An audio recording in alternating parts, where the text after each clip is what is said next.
Hope is one of the most powerful words in any language. No matter how difficult your situation in life, if you have hope, you can make it. But in a country or situation like ours where life is getting more difficult, where can we find real hope? Stay with us and find the answer on A Word of Hope with Bishop David Sobrepena.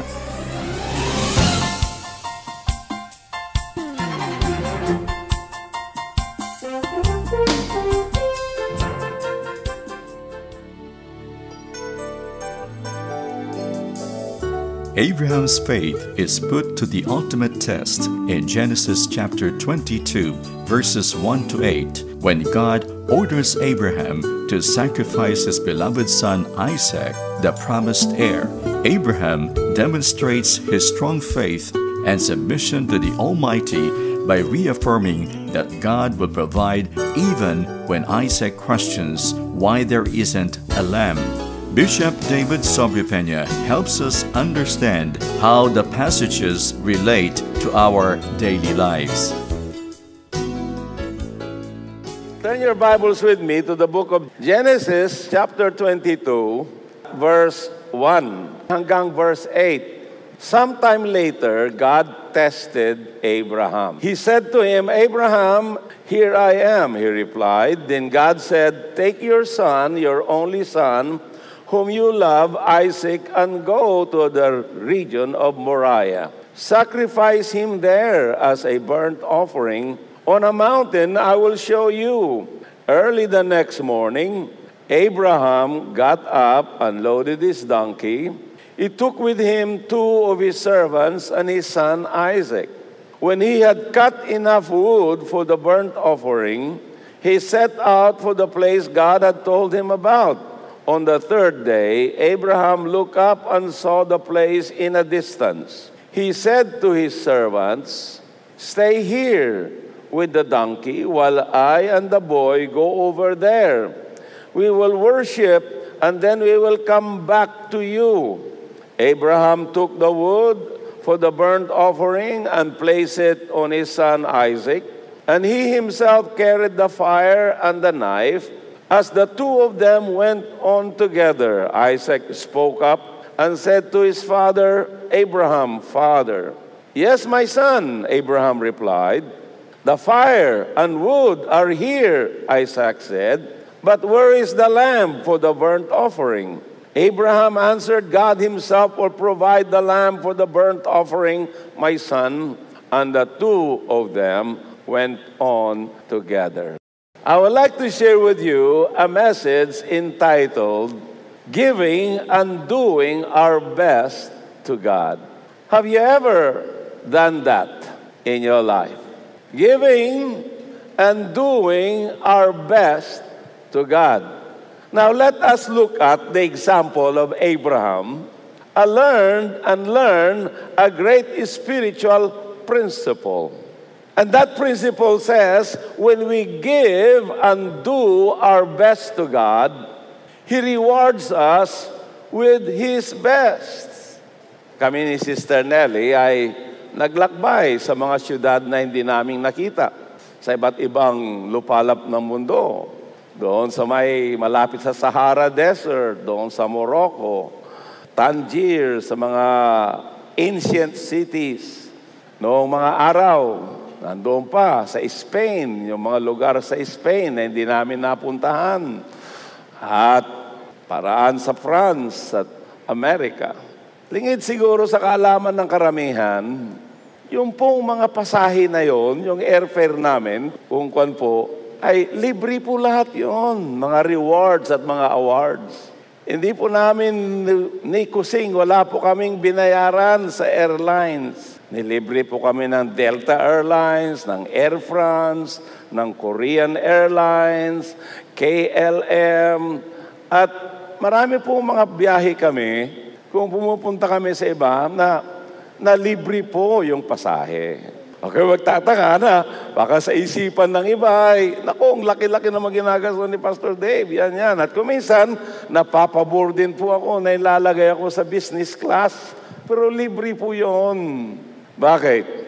Dahil sa maraming panahon, maraming taon, mula mga 30 years ago, nag-sign up po ako sa mga rewards. That if you use yung kanilang credit cards, if you use their airplane, darating ang araw, you will have more miles. At nakaipon po ako ng napakamaraming miles. I have traveled over 4 million miles. Over the years, mga 30, 35 years. At meron pong mga reward, mga award niyon. So, kung may plano kami na gano'n, ina-apply lang po yung mga miles na yon at libre po. Because I believe in rewards here and in the life to come. How many of you believe in rewards?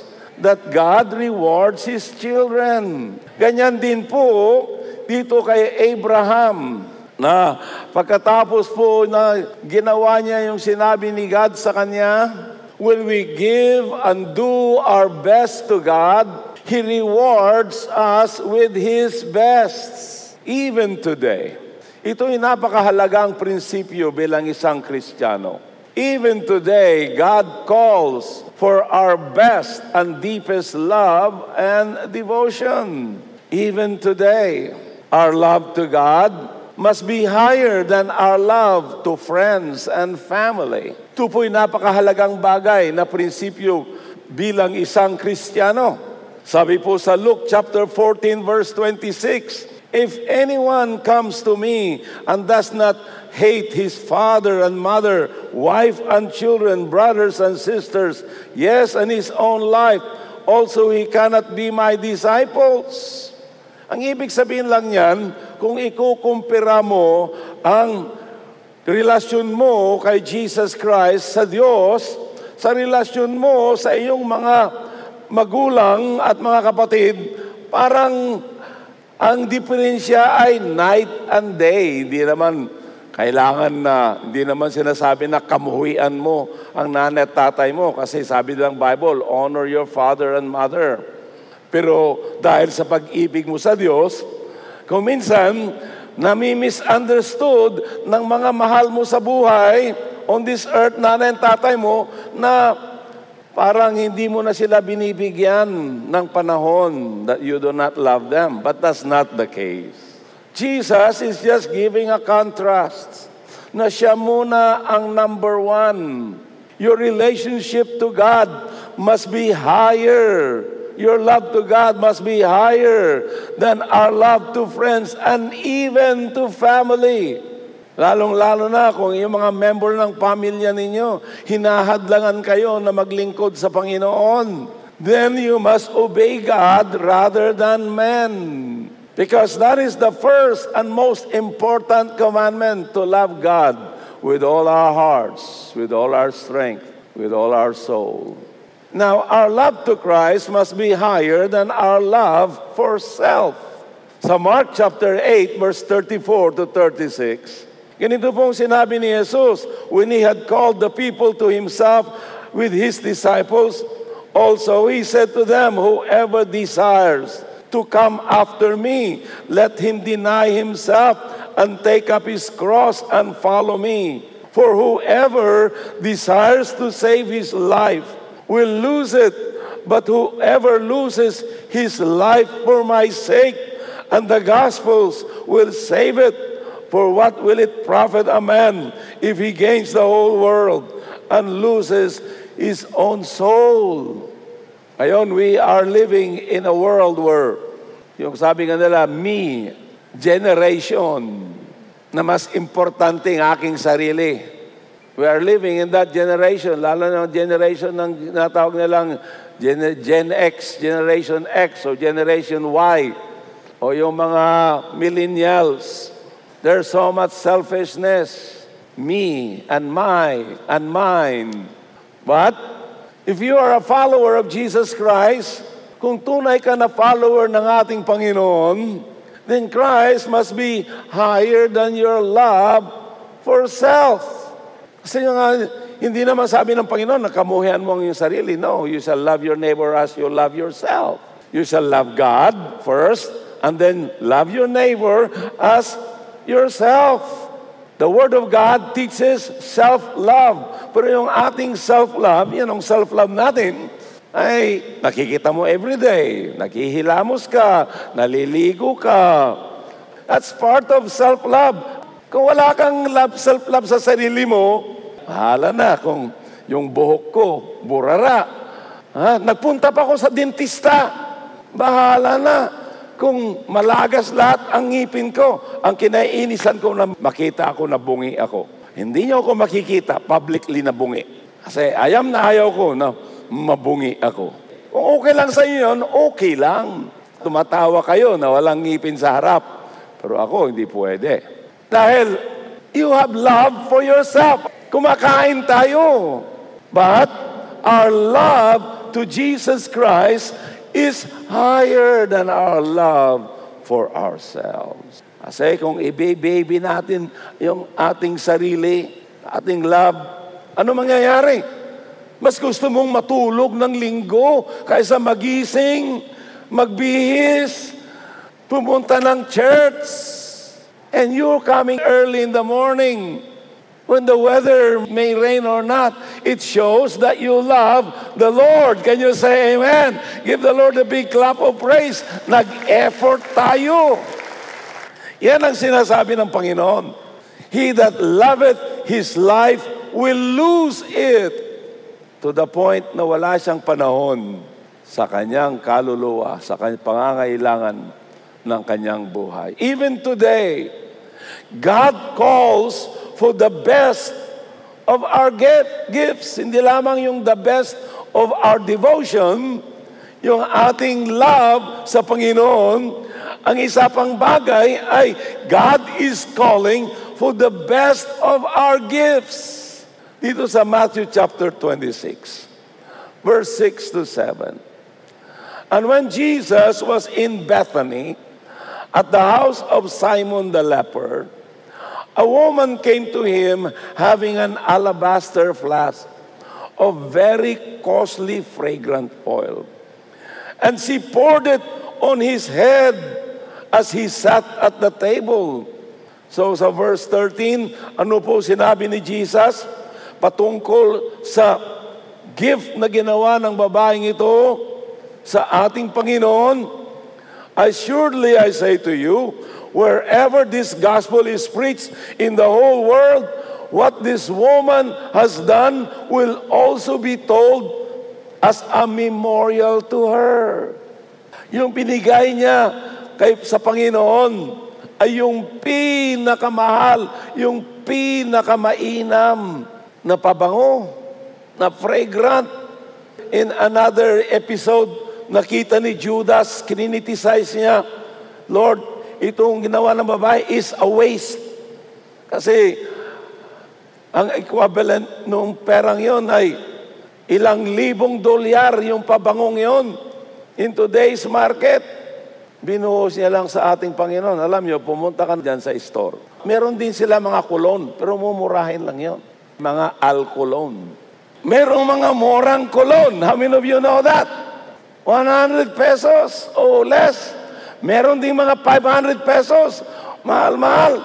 Meron ding mga tag-5,000. Minsan nabigla ako. Nasa Paris ba ako yun? Meron akong nakitang kolon. How much is this? Sabi nila, ilang libo ba yun? Na dolyar. No. Sabi ko, wag na. Okay lang ako dito.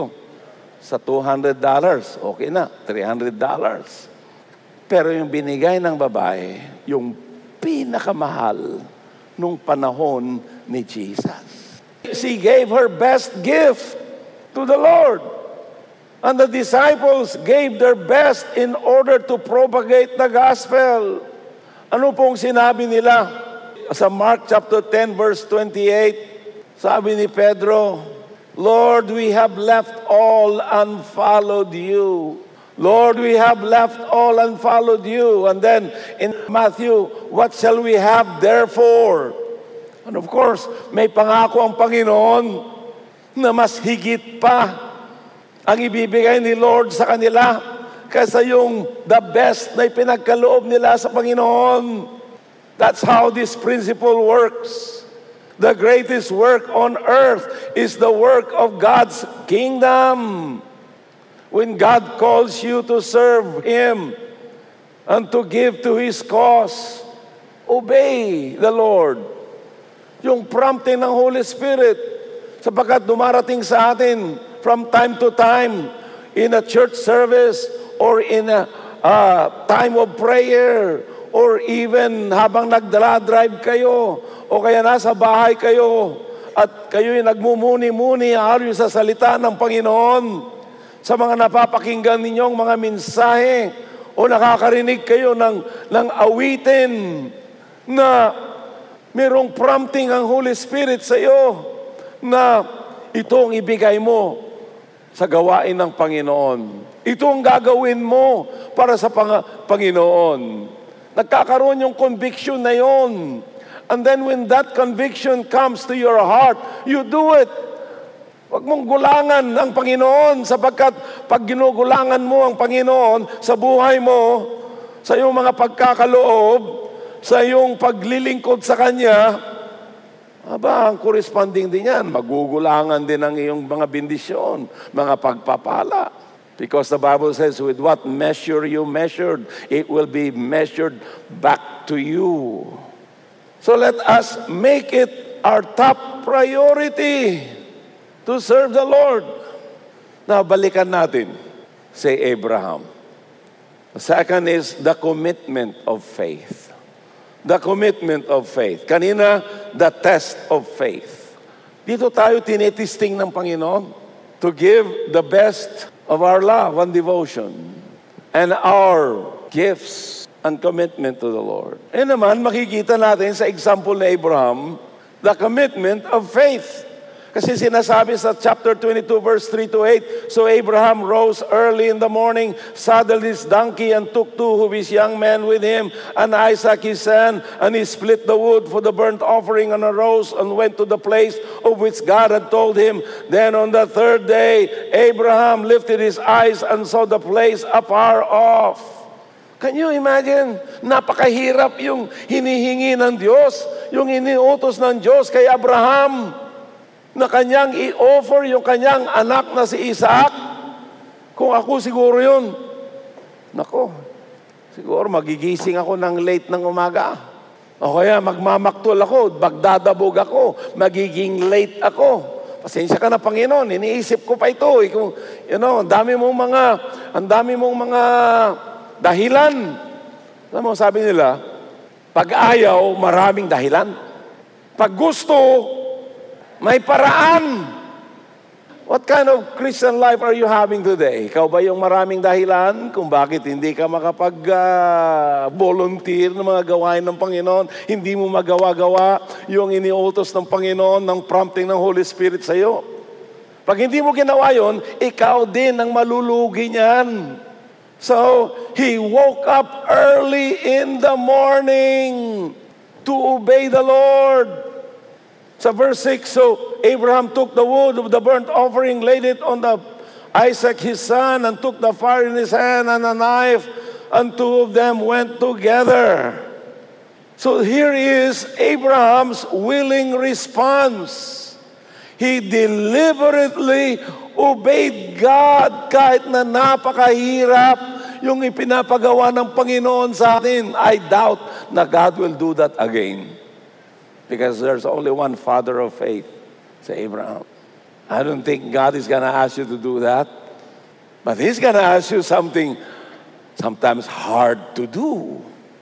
But look what he did. He rose early in the morning. Iba sa atin, umaambon-ambon lang. Lord, pasensya ka na. Naiintindihan mo naman, no? Ayaw kong magkasakit ng ulo. So next time na lang, Lord. Merong kunting problema sa bahay. Next time na lang, Lord. Yan ang daddy ko. Nung ako'y teenager, magaling kaming humanap ng mga palusot para hindi pumunta ng church pag tinatamad kami. Dad, meron kaming homework. Meron kaming assignment sa eskwelahan. Sabi ng daddy ko, yung assignment mo na yan, anak, pagpaliban mo, unahin mo na natin si Lord. At kung unahin mo si Lord, mas madali mong magawa yung homework mo. Yung mga iba ngayon, homework, pero wala namang ginawa. Hindi gumagawa ng homework. Nasa Facebook, nasa Instagram, nasa TikTok. Sino-sino yung mga tinutok at sino yung mga kinakausap sa internet. Hallelujah. Sabi mo siyang katabi, hindi kayo. Yung mga nunood ng online yun. But he obeyed the Lord. So makikita natin, Abraham built an altar and placed his best on that altar. Sinabi niya doon sa mga kasama niyang young men, mga alalay, stay here. Naglakad sila ng malayo, umakyat ng bundok, ng Moriah. Gumawa siya ng altar. At inilagay niya si Isaac doon sa altar. The question today is this: have you placed your best, your all on God's altar? Inilagak mo na ba sa Panginoon ang pinakamainam, ang iyong buhay, lahat ng plano mo sa buhay mo, yung mga ambisyon natin sa buhay, yung mga business plans na magaganda, upang kumita ng malaking pera at umunlad? There's nothing wrong with that. But have you placed it on God's altar? Kasi when you place it on God's altar, that's how you exercise your faith.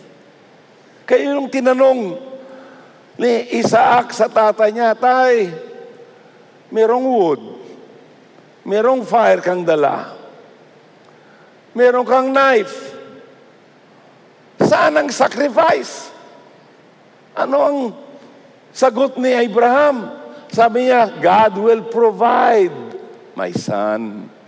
So kung iyong inilagak ng lahat mo sa Panginoon, ang pinakamainam, your best plans, your ambitions, that's how you exercise your faith, your trust, and that you believe that God has something better for you. Hallelujah! Because the good that you think is good for you, God has the best for you. Amen. So Abraham responded with great faith. So sabi niya, I and the lad will come again to you. So meron siyang pananampalataya na although inu-obey niya si God na ialay sa altar yung kanyang anak, sinabi niya doon sa kanila mga kaalay, babalik kami. Babalik kami. Nung tinanong ni Isaac, nasaan ang offering? Where is the lamb? Anong sabi ni God? Sabi ni Abraham, God will provide. God will provide. Maring last 1,000 mo na, last 10,000 mo na, hindi pa rin sapat sa iyong pangangailangan. Last 100,000 mo na, pero binigay mo lahat sa Panginoon. Because you believe in God that He will do above and beyond what you asked or imagined. You know, my wife and I have done that. Hindi lamang dahil pastor ako ngayon, na inuhimok kayo. Bago ako nagpastor ng Word of Hope, nasa business world kaming dalawa. Because you can never outgive God. God will provide. The third thing is, nakita niya nung si Isaac na ang kanyang i-offer sa Panginoon, ini-stop siya ni God. Huwag mong ialay ang iyong anak. So tumingin si Abraham, nakita niya yung ram that was caught on a thicket. The third thing is the amazing discovery and reward. So dito sa chapter 22, verse 11 to 14, ganito pong sinasabi. But the angel of the Lord called to him from heaven and said, Abraham, Abraham. So he said, "Here I am." And he said, "Do not lay your hand on the lad, or do anything to him, for now I know that you fear God, since you have not withheld your son, your only son, from me." Then Abraham lifted his eyes and looked, and there behind him was a ram caught in a thicket by its horns. So Abraham went and took the ram, offered it up for a burnt offering instead of his son. And Abraham called the name of that place, "The Lord will provide." Ito yung tinatawag ng Jehovah Jireh. As it is said to this day, "In the mount of the Lord it shall be provided." Abraham passed the test 100%. Tayong lahat, mga kapatid, mga magulang, dadaan tayo ng mga pagsubok. Kaya siguro, palaging parehong pagsubok ang dumadaan sa atin. Kasi palagi tayong fail, bagsak. Katulad ng mga iba, 3 beses, 4 na beses, kukuha ng board, ng bar, at mga board exam, bagsak. Sa Christian life, marami. Laging bagsak. Because they do not cooperate with the Spirit of God. They don't say yes to the Lord. They don't obey the Lord in their lives. Nag-aalburuto sila pagdating ng mga pagsubok. Nakikipag-away. Umiinit ang ulo kung ano-anong mga nangyayari. At ginagawa nila sa kanilang buhay. Nagtatampo, nagmamaktol, nag-a-absent. Pag dumarating mga pagsubok, kaya paulit-ulit until you passed it. God wants you to pass the test. Sabi mo, God wants you to pass the test. Abraham passed the test 100%. Alam ko, mayroon pang mas mahirap na test kaysa yung ginaanan ni Abraham. He discovered that God is the great provider. Oh, I pray, mga kapatid, mga magulang, you will discover that God is the great provider. God is the great provider. He also discovered that the best which you place in God's hand is never lost, but becomes an investment for greater things to come in your life. So dito na sa ating makikita sa chapter 22, verse 16 to 18.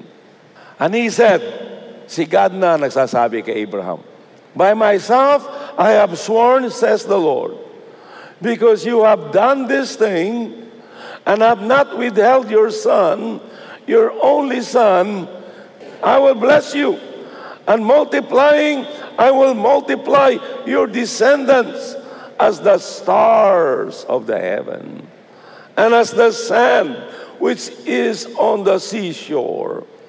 And your descendants shall possess the gate of their enemies. In your seed all the nations of the earth shall be blessed, because you have obeyed my voice." Great rewards are promised when we give our best to God. I believe that the Holy Spirit is speaking in your hearts this very moment about your need of Jesus Christ as personal Lord and Savior. I want you to pray this prayer sincerely.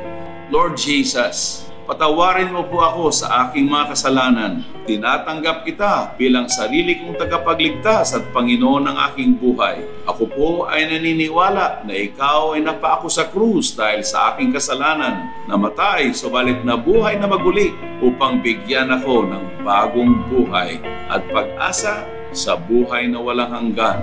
Sabihin mo, Lord, I thank you for saving my soul. This I pray in Jesus' name. Amen. If you prayed that prayer, we believed you got born again. Please let us know by texting 0999-955-4211 or follow us on Facebook. You may also visit our website www.wordofhope.ph. A Word of Hope can be heard on Fridays, Saturdays, and Sundays at 8 p.m. to 8:30 p.m. That's Fridays, Saturdays, and Sundays at 8 p.m. to 8:30 p.m. here at 702 DZAS, Agapay ng Sambayanan.